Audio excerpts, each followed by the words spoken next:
am from Bangkok, Thailand, and I came here because I wanted to improve my English. One thing led to another. I got a job.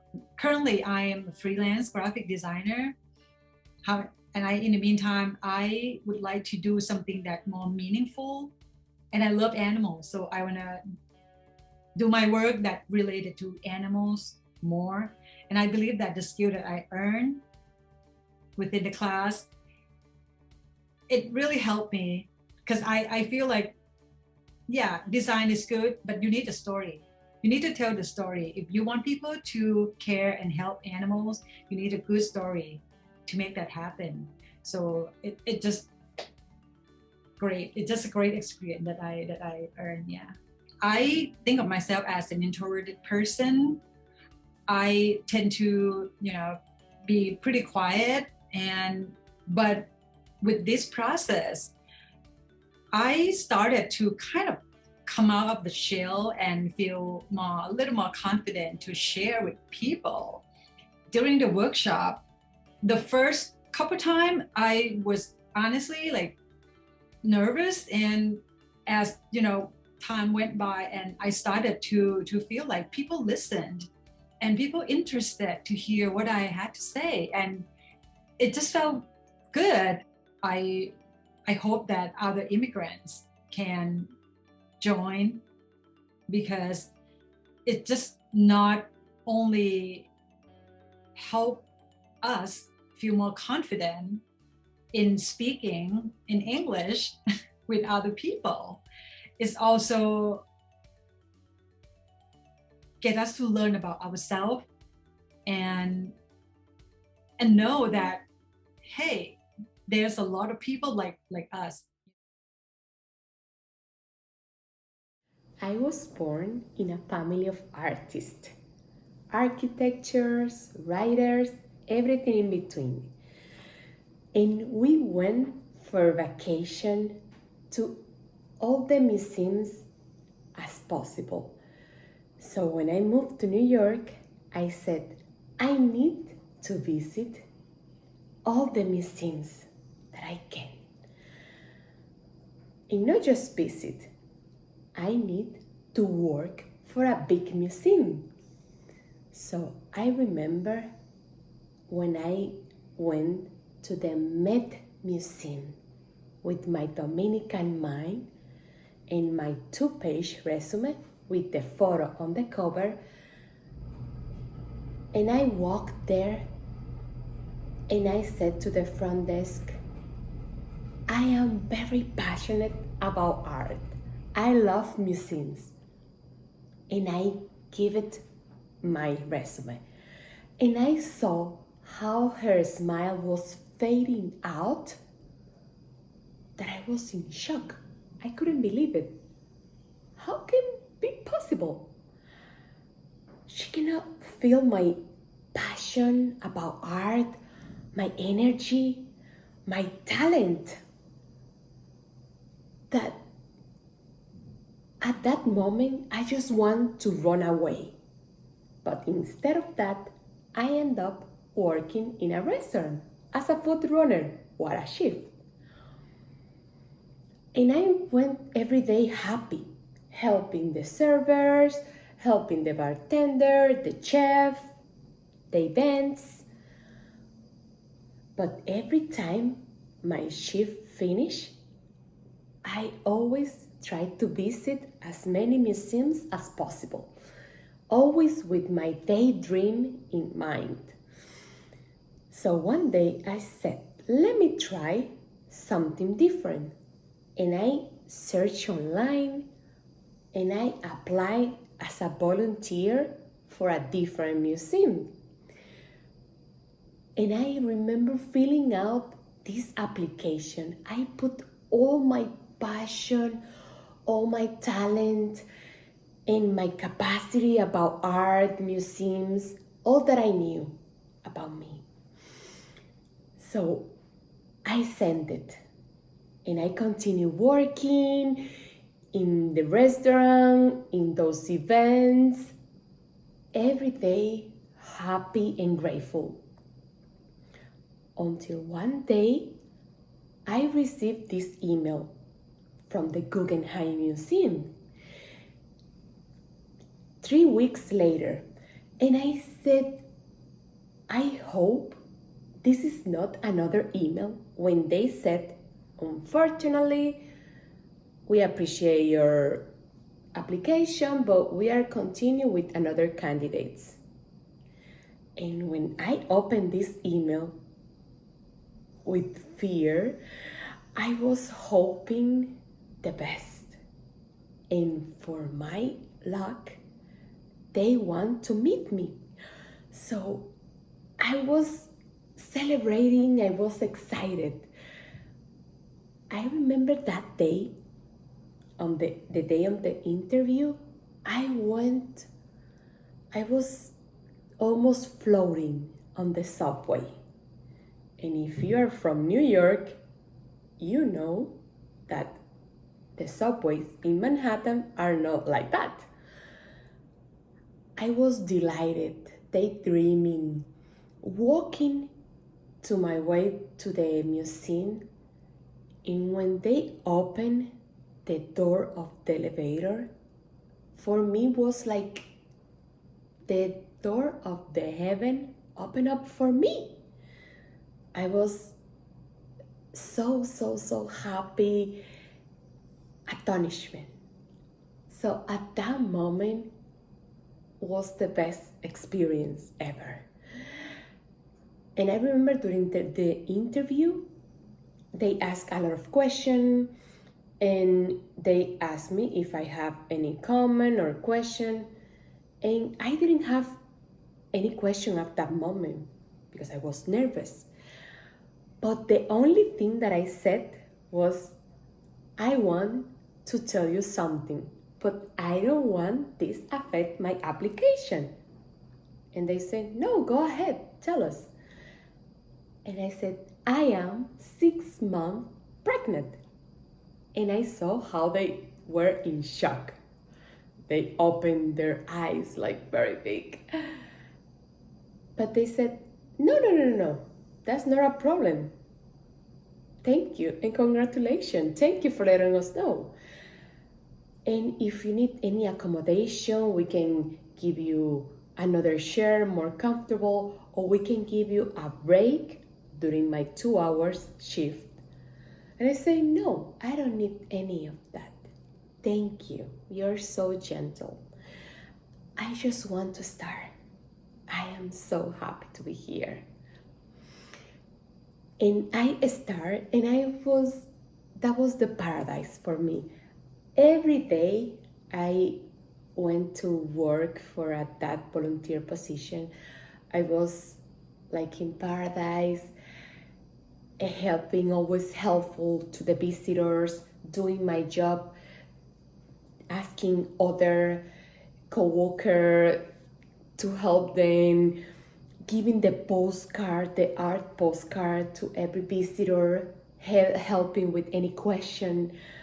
I was so excited and delighted to be in my dream, my daydream. I was like enjoying all the paintings, all the art exhibition. The whole building was like the best gift for me. I was so happy until one day when I quit, just 3 days before I gave birth my daughter. Thank you. A very naturing environment. It's funny that it was only a couple of weeks, like maybe 3, and we very rapidly, a lot of people towards the end, like shared things that were very like personal and emotional. But I think it's because they were able to create that environment of, this is sanctuary, and anything you say here is okay, and there's no wrong. And I'm at a point in my life where I've decided that I need to set the record straight on a lot of things. And, some of it is for me and some of it is for the people that are going to come behind me. And I want to normalize conversations around a lot of things that people, for too long consider taboo, because I think it's more hurtful to individuals and society. And I want to bring about change. So I'm pretty um, out there when it comes to like saying things. But I do know that not everybody is at that stage, um, for whatever reason. They and I think that it has to be respected, that process, because it took me a long time to get to where I am. So storytelling, the way that that the Moth does it, it's important because we have to have, aside from the official story, the official narrative, we need to have places where we can tell stories. I mean, in telling stories and making these quote unquote like fireside chats and connecting with the past, we remember what actually really happens when the people in power try to change the truth of what happens. And you can do a lot about really knowing another person by just listening to somebody else's story and telling your own. The first time I lost my mind, well, I didn't actually lose it. It's where it's always been, but there was a disconnect between the mothership and the away team. So the first time I lost it, did you catch that? First, as in a series, because it was more than one. So the first time I lost my mind, my second daughter was 3 months old. It happened at work. I had just returned to my full time job after maternity leave.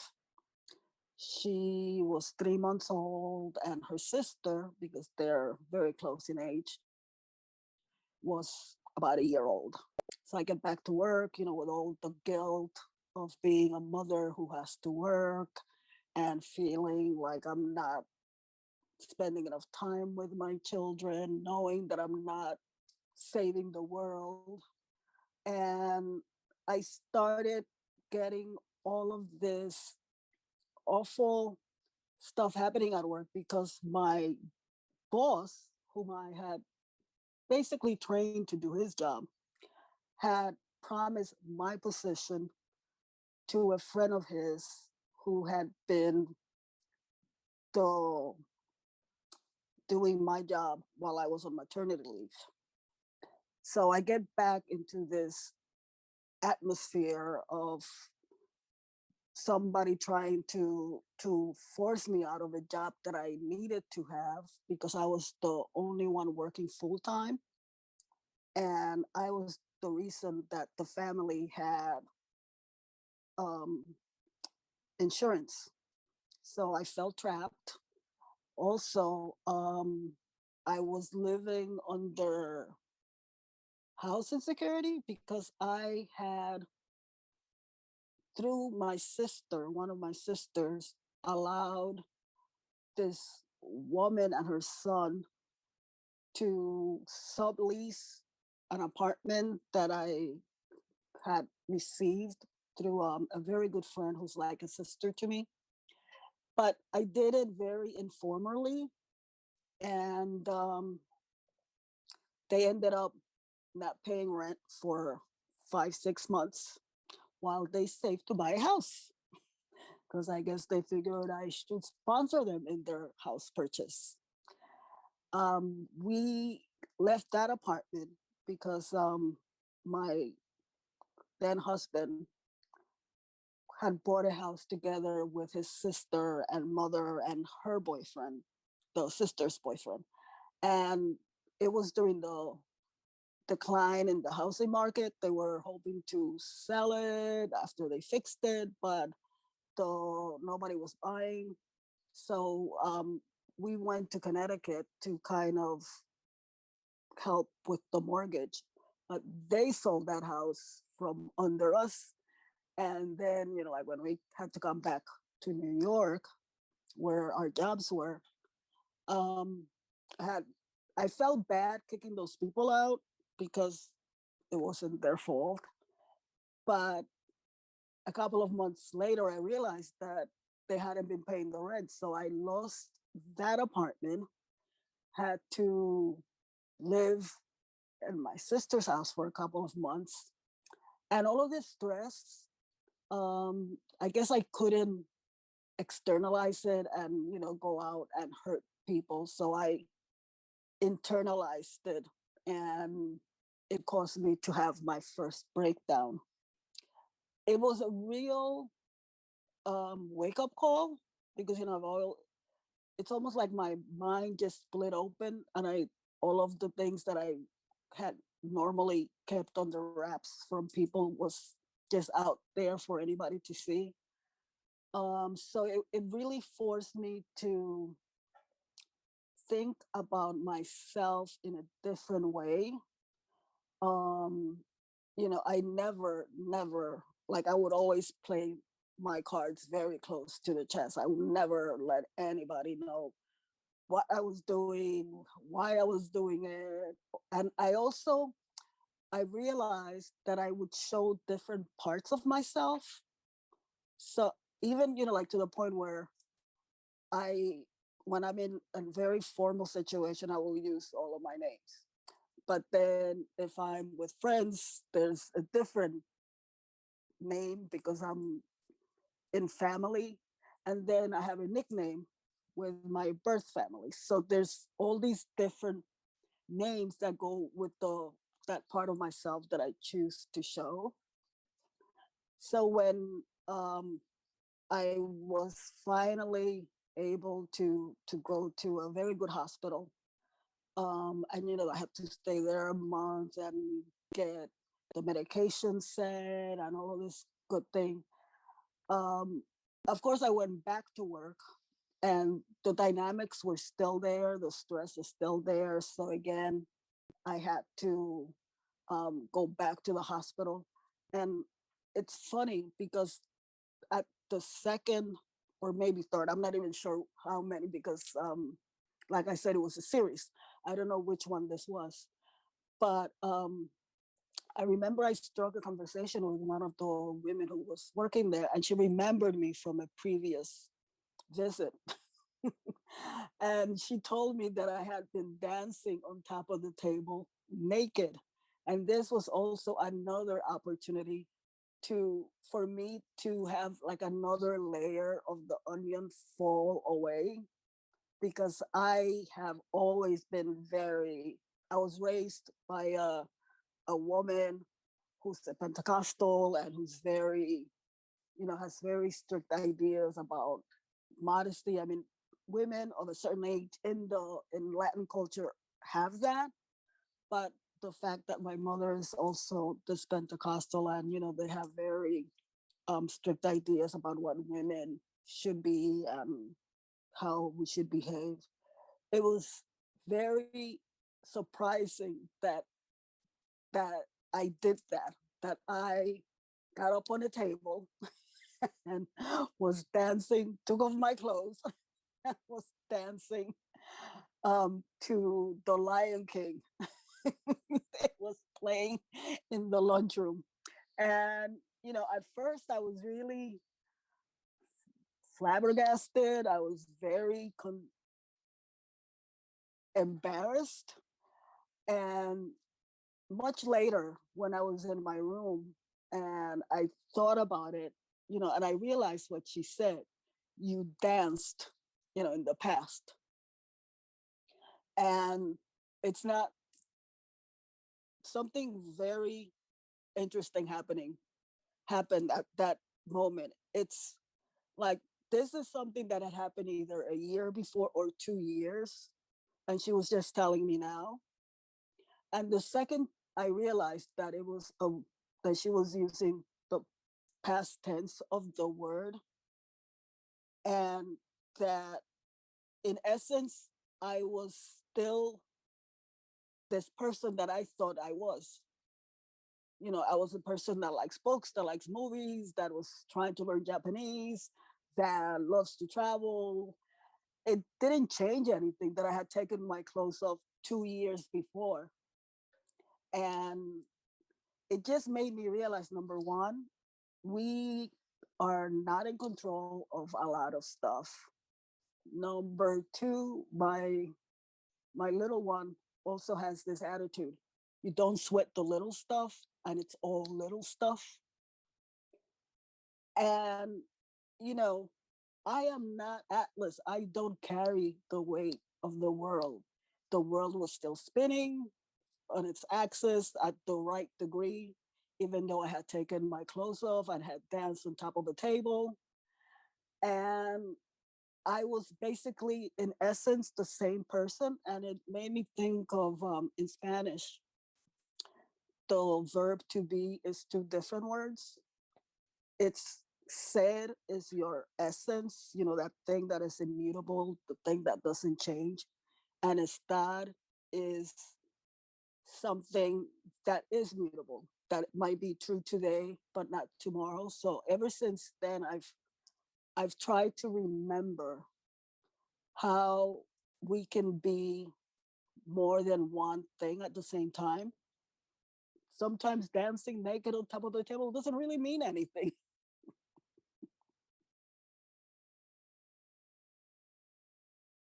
Personally, it has been an experience of great emotional connection and gave me the opportunity also to dig inside myself, also to stop for a moment and think about what values are guiding my life, my profession, and also my living in a new country.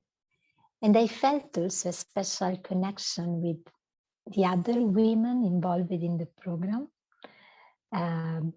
With some of them, we share the same struggles, but also the same, I want to say, conquests of possibilities, of opportunities. Sharing with the other women, I understood that also a mistake, a problem, could be an opportunity to learn and to open to life a new door. I think in the deep moment of sharing that we had during the program, I realized how many suffering there are, and that I am not alone in experiencing this kind of struggles. And I felt that there is like a spiritual chain among all of us, not that connect us more and more deeply. First of all, when we are honest, open, and human. And I felt I cannot be less.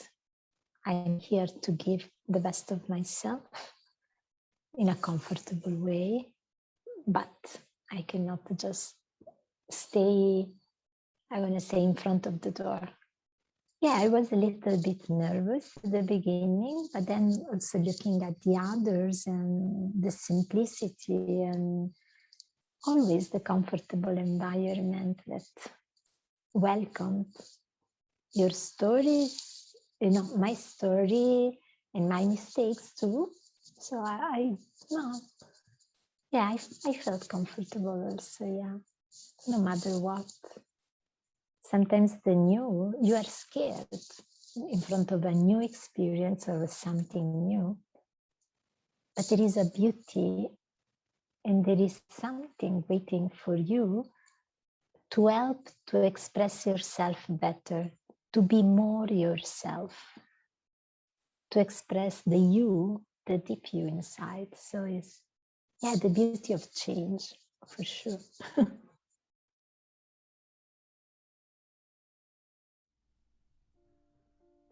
A few years ago, I was living in the Bronx, in the best kept secret of the Bronx, Thrognex area along the East River. Working on Manhattan, the B42 was my bus, so at 6:45 a.m. in the morning and 6:45 p.m. I was there. One night I was waiting for the B42 in Westchester Square, and was a cold, ugly night. When the B42 arrived, I literally jumped on it, looking for a free spot in order to rest during my ride. That night I was lucky enough. I found a seat in the first row close by the driver cabin. And he was there. He was sitting in front of me on a bright, imposing red wheelchair. He sat like a king on a red throne.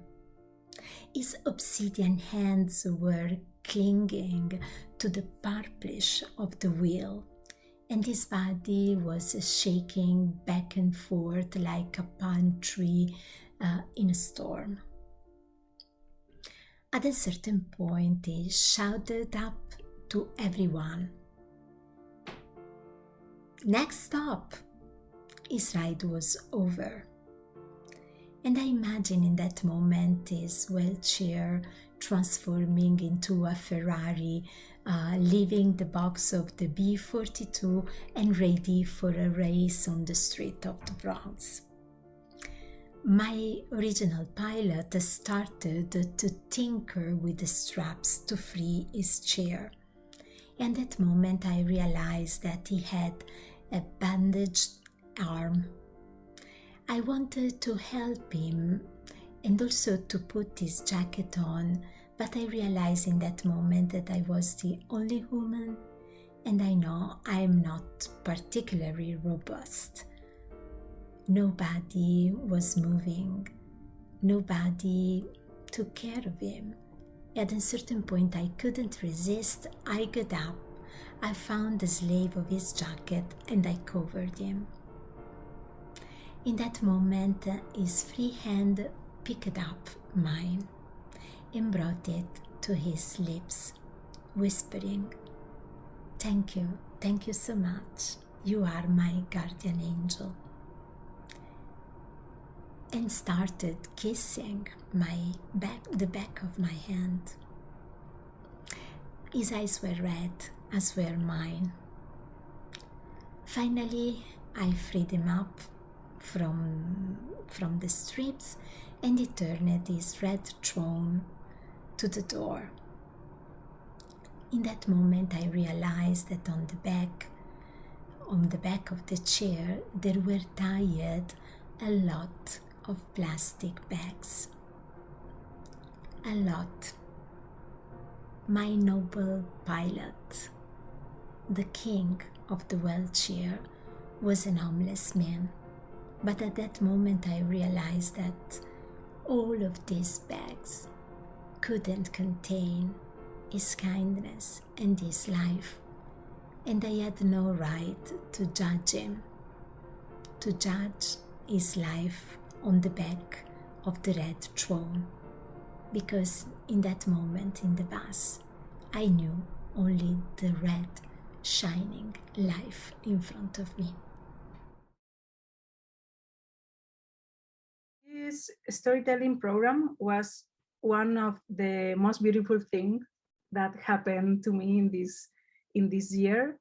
It was a beautiful challenge to share my story in English, and it was very amazing. When you share something personal, it's something happened. I don't know how to explain this feeling that you are like experiencing something very unique and in an environment so special. All of us feel very empowered after this workshop, as immigrant women, sometimes our voices or our stories is, I don't know, difficult to share, and having this safe space and all these tools that the Moth gave us, I think, well, it makes a very huge impact, at least for me. Suddenly you are being vulnerable with a group of unknown people. And this is beautiful because you can feel connected with another person, and you can feel how this unique story that happened to you is related with another person that have a very, very different background. I can feel something very, very unique, is that you feel that you belong to a community when you are, sharing your stories and active listening to the others. Yeah, you feel like a very powerful connection. Just wanted to say thank you again and express my grateful to New Women New Yorkers and to the Moth, because this space and this environment, when you are new in a country, when you don't dominate the language, the English, when sometimes you feel isolated, and these spaces are everything to us, especially for women, I think. So I feel like super connected and super grateful to you all.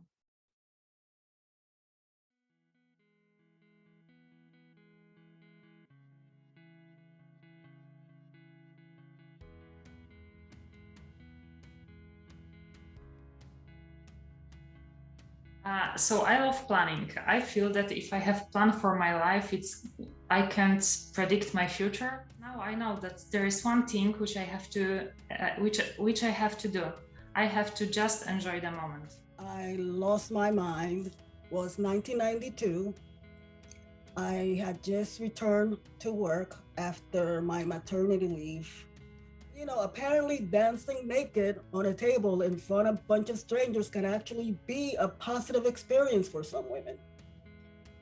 I have always wanted to sprint faster than a cheetah in my heart, perhaps as a marathon winner, but I will never be in such lucky.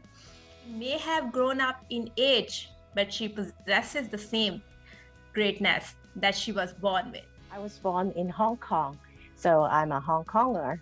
Hong Kong was a colony of United Kingdom, so my nationality was British. So I just think, if one day I get my US passport, will I become an American Hong Konger, or a Chinese American, or British American? I'm so confused.